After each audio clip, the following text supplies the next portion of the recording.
I will try and again provide some balance here, which I think is, what you're saying is of course great. And again, I'm sure the devs would say, sure, buddy, like I'd love a map editor too. Like I don't even, maybe Platts is right, and maybe they are, and I do think Blizzard are very control heavy compared to maybe any other like major AAA developer. They like control more than Oh, anyone else. absolutely. So That's not even up for debate. yeah, so they wouldn't be very comfortable with the idea of like people running wild with their stuff. But it is another thing, like Minecraft, Roblox, and even Fortnite. These are games with much more built-in creativity. Like the game was made with more like sandbox in elements in them already. Like your whole point was you do what you want, and that's obviously why they've been so successful. Right? Fortnite kind of different. Fortnite slightly different to the other two, but certainly Minecraft and Roblox, they were like, you guys make the stuff, and people have run wild with it. It's been awesome. It's given them the longevity. Overwatch, I feel like they're struggling with just the short termism of like the kind of the market and the AAA like tropes that we've kind of spoken about before, where okay, well, we already took like a 2-year break to make Overwatch 2, which is largely PvE, to give us this like foundationally new thing that killed the first game, got everyone mad, alienated an audience, and now we're in this new live service model where it's like, okay, we're gonna deliver, we're gonna deliver a new hero every other season, new maps, blah blah blah, this that the other, new game modes, and then you're like, okay, well, now give us a map editor, right? And again, I don't know what the technological demands are. I imagine they're incredibly heavy, and to give the time to make that, it's like, where is the time? That means that maybe that means another year of them literally never making any other content to give us the creative freedom to make a map editor to then make all this other stuff, and they can't afford to do that because now the model that they're being given is like, no no no, we need you to make sure every single season hits these number of concurrent players, hits this number of skins sold, this amount of revenue. And if you tell us that you want more dev resource to invest in a long-term project of a map editor that will give long-term benefits, we don't give a shit. That's not our priority right now, because that's kind of that tends to be how corporates think. Is just like, that's not important to us, we want the things right now. And that's my best guess of what's going on behind the scenes, but I'm open to being wrong. I really don't know. But Flats, you're kind of nodding, and then I really want to let Faria go, but you kind of have something to say on your tip of your tongue. Yeah, I disagree with that only because to Faria's point earlier of it seems like they're putting all their eggs in one basket. Like how much is still being dedicated to PvE? Probably a lot. I don't think it's unrealistic to say like those things should be happening in tandem. Like Fortnite didn't slow down its events, it didn't slow down its tournaments, it didn't slow down its map changes, its seasonal changes, its updates, its collaborations, and now just put out a creative like build the whole game mode. So like I feel like it's one of those things where it's like they probably just don't have enough resources, and they probably just don't want to hire more people, because hiring people is one of the most expensive costs in business. Is manpower costs more than anything else. Like that's literally it. That's also probably why they probably do more contracting than anything. Like I've seen people from Twitter that like, oh, I made this skin or whatever, and like a lot of those times it seems like those people are contractors. And it's like, so they don't have to hire them as artists. They can contract them out for certain things so they can keep their costs low. But like, if Overwatch 2 is doing as well as like they've touted, if you're making more money and the company's making more money, I've learned this in even my own content because I run 3 daily channels for YouTube, 4 technically if you count clips, is when things do better, then you can expand and make more content and distribute it more, and it grows. But like, it seems like they want the growth, but they don't want to increase the costs. So it's like they're just trying to capitalize on the extra growth and then just like move on it instead of actually like rising the tides together, because those numbers could go up because more people are playing, more people are enjoying, but they don't want to raise the cost number. So they're just trying to just make it happen, And it's like, I don't know. To me, it just seems very, very weird because those devs are probably super overworked because they are all great people. But again, it's still at the top. It's the top leadership, the big corpa that continuously over and over again because they don't want to hop onto a quarterly call and be like, oh, we hired 500 more people and now our profits for this quarter are a little bit lower, but that's okay. In 6 months from now, we're going to create all this extra stuff and it's going to go way back up. They don't care. They don't want to hear that. They want to hear every single call. Corpa going up, numbers going up, boom, boom, boom. They don't want to hear it down because then the stock price goes down. Like, it pisses me off because I know how this works, but like, you're not wrong. You're not wrong. Like, The reason why we're not getting it is because they can't do both at the same time. But the way you solve that problem is you bring in more people so they can work on all that shit, or at least contract it out. But they don't want to do that because they don't want to raise the cost. They're probably farming money from all the shop and the events. The battle pass, I don't think it probably does like all right, like the battle pass probably does pretty good. But like when they dropped like the Doomfist, like One Punch Man stuff, I bet that Witch Kiriko skin from Halloween probably made him a few million by itself. Like you're not fooling anybody. So like it just, I don't know. The whole thing pisses me off. Anyways, you go for it. I keep taking time. I don't mean to. I'm sorry. No. It's No. you fair to go off. It's Amazing the Elon Muskian approach to managing a business of just like keep farming it. But Faria, Don't get me started. what is your take on all of this? Oh my god. So back to what Samita said vis-a-vis Minecraft, Roblox, and how that dev just kind of laughed in your face. Like, I think what you said is absolutely right. Like, you need to empower more people to do more than just what remains in the ranked sector of a game. Otherwise, it just gets so narrow, right? It's like, how do I say this? I think Overwatch is subject to basically the same trap that anything that's been around for a while is subject to, and it's the fact that when something exists, say it's a donut, right? The longer a donut exists, the more delicious you expect the donut to be. Like, the more perfectly cooked, the more balanced in sweetness and in flavor and everything that you expect it to be. And a perfect example of this is in figure skating, right? When figure skating first originated, you literally just had to skate in a figure eight. Like, that's what the name meant. You skated in a figure eight, or you skated in a perfect circle, and that's literally what the Olympics were. It's whoever could skate in the prettiest line. And now you have people doing quadruple axles and like throwing out their necks trying to do these like extreme maneuvers. And I think in a way that's what Overwatch is also experiencing in a way, because look at ranked and how easy it was to have fun with it in like season 3 or 4 initially, right? It was so simple. It was way easier to just like not get mad at dumb shit that was happening because it was just everywhere. Like, nobody knew what they were doing. But the longer it goes, the donuts expectations become grander and harder to fulfill. And if you let it go up that scale in expectation without giving it the room to expand. This metaphor is a little bit flawed, but you get what I'm saying. It's like it's getting pulled in one direction, right? And it's like finesse, and then you have like a pro scene that isn't properly supported, right, or properly advertised in many ways. Like, I think there's so many things flawed about tier 1, tier 2, even like tier 3 esports, and you don't support that end of the rope, but then you also cut short the end of the rope that's like lore creators, like, give us art contests. Let us, make music. Let us make comedy skits for Overwatch. Make it yourselves, right? Like, all that stuff with the map editor. There's so many forms of content that can help diversify this donut. But right now, it's just this donut, and it's just... There's no sprinkles on the donut. There's no sprinkles! There's no sprinkles on the donut. There's no variety! Yeah. Faria taking the let her cook very literally here. She's literally cooking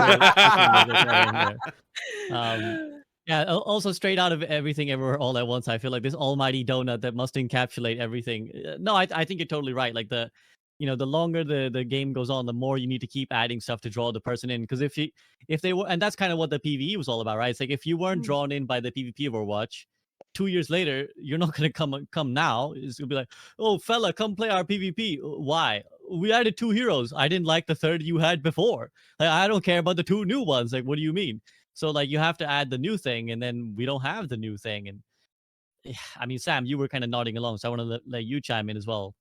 No, I mean, it's just look like I just allowing us to make our own stories, and I think it's crazy that you all phrase it that way, because I kind of realize that's kind of what we've been arguing for stacking this entire time. It's a very small part of a bigger picture that I think that we just weren't acknowledging, and you guys are right.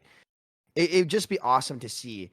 Like, it's just the best communities in the world do this, and I know, like, I'm not trying to say, oh, the devs need to do this. You know what I mean? They got a lot on their plate and stuff, but I think there's plenty of time to work on that. But I encourage and hope that they find a feasible way to do that, and hopefully they don't get shackled by whatever the heck is going on at ATVI right now. So SGB, would this be a good segue to the acquisition being approved in the UK, which I actually had not seen yet, which is a good sign in my opinion. That's a good sign, because if there's already a Microsoft product that adheres to that model in Minecraft. So fingers crossed. I'm hoping.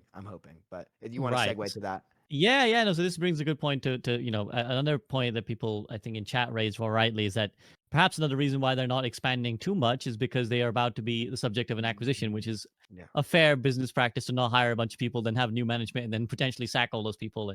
Yeah. So that does make sense, and we can follow the logic. But for those who've been maybe wondering, because we've been talking about the Microsoft acquisition for how long now, guys? Like pre Overwatch 2, we've been talking It was about this. August of 21. Yeah, it was pre-Overwatch 2 and a half we've been ago. talking about this. So, it's still been mired in sort of the admin processes that take place in this. And recently there was a breakthrough, which is that if I read correctly, the UK has basically said there is no conflict of because basically the UK has been and a lot of like Europe as well have just been kind of skeptical about the Microsoft acquisition of Activision Blizzard because they feel like it could potentially be anti-competitive. It could, especially Call of Duty has been the big, stumbling block, which is like, well, if you take Call of Duty, will you still let Sony have Call of Duty on their platforms? And what would that be anti-competitive if you took it off there? Would that make too much of a monopoly? And apparently, recently the UK have kind of ruled that actually this is okay. We're okay with the promises that Activision, Microsoft are making that they will allow Sony to always have Call of Duty on their platform. So they've said it's okay from us. So that I think they theoretically should be a guaranteed big 10 years or 10 to 15 years is what they guarantee. They've been repeatedly conceding more and more and more because they just want the IPs. That's it. That like they lose. Like what again, it's trying to convince big corporate boomers about about gaming. You saw the TikTok talk where the guy was talking about Wi-Fi. It's like, guys, like, come on. We need some Gen Zers in here to at least explain what internet is, right? But they've just kept conceding and conceding and conceding. So hopefully this thing gets going. But I hate red tape. Real. Sorry to interrupt. Yeah, just Okay, I was gonna say I'm curious because we haven't had Faria on the podcast talk about this. I mean, is this an area of interest for yours at all, Faria? Like, are you at all keeping an eye to this Microsoft acquisition? Because us on this call, we've been talking about this and like, oh, this could really change the game for Overwatch. But is it something that you kind of look at as like, okay, this could change all the things you spoke about like, well, can we get a wider ecosystem beyond just the game? Do we know if King is getting acquiesced or It would all King be was part of getting it, yeah. all of it. All all of of it. it. Yeah. ABK, Okay. yeah. $80 billion. Why do I feel like this is a good thing? Oh man. This kind of sweeping change is scary because you guys remember what happened when Blizzard got acquired by Activision, right? It was scary. I don't know. I feel like I don't think I know enough about this whole subject to speak on it. I've only dabbled in Minecraft and like I was a content creator for Minecraft only briefly, but it Lore. seems like lore. Faria I'm lore. curious as to what Flats has to say. I'm just here to learn about this. I don't know a lot yet. So, all right, I hear you on the not hiring more people because the acquisition's coming. But the acquisition's been taking a long time and it's dragging its feet. So, like, we've had a lot of time to kind of work on that, and I don't actually really buy that much because Blizzard really don't give a because they're ending their work from home program, and there's many devs that spoke out about like not wanting to go back. Let's be honest, the reason why work from home is ending is because they, one, don't want to pay for that Blizzard campus and not use it, because I'm sure in Los Angeles, a giant campus like that probably costs a pretty penny to have, and they're just basically throwing it away because they're not using it. Two, you get better, not work experience, but you get better, what's the word, when you like hover over somebody, micromanaging, when you're in the building with them. COVID and work from home literally proved that work from home is actually more productive than working in the office, especially for something like game development. And there are many devs that already had spoken out when that came out and were like, I will just like straight up leave before I go back. And there are a lot of devs that are leaving. We don't know what the reasons are. It could be because of that, could because of other reasons, but I feel like there was such a big shakeup last year with everything that had happened. And it's like, then something like this happens, if you lose even more of that developing power that it's spent months or years try to like get into Overwatch and like catch up and get onto the same page as everybody else. Now all of a sudden leaves, you got to rebuild that all over again. And it's like, so that's why I don't really buy the whole you know, oh, they're probably not going to hire more people because there's an acquisition coming. I just think it's bullshit. I think that they're probably already understaffed already. And like, oh, like, you know, Microsoft come in and make people leave. I just don't think so. I think they're just trying to drive their bottom line down even further, for costs, and trying to squeeze people for as much as possible, because there's many companies across all of America at this point that have learned that apparently they can work on skeleton crews and just kind of maximize their profits, and Blizzard ain't no different from those companies either. So I don't really buy it. I think that they're overworked. I think that the reason why we're not getting things as fast as we should is they looked around at the rest of the industry and said, hey, like, you know, Apex does an update every 2.5 months. Maybe that's what we can do that too, and we'll be fine. Even though theirs are actually way different and their game is way different. So like game to game, Apex feels very different, while Overwatch does not feel that different game to game. And maps can like choose different comps, but it's the same experience, not different guns, different characters. There's a lot of different things there. And so I don't really buy the whole thing. I think it's kind of a little bit of copium corporate bullshit. So that's my whole thing on it. Microsoft could change it, but it's taking so long. I hope I'm still in Overwatch to see those changes, because at this point it might take so long, it might not even be worth waiting for.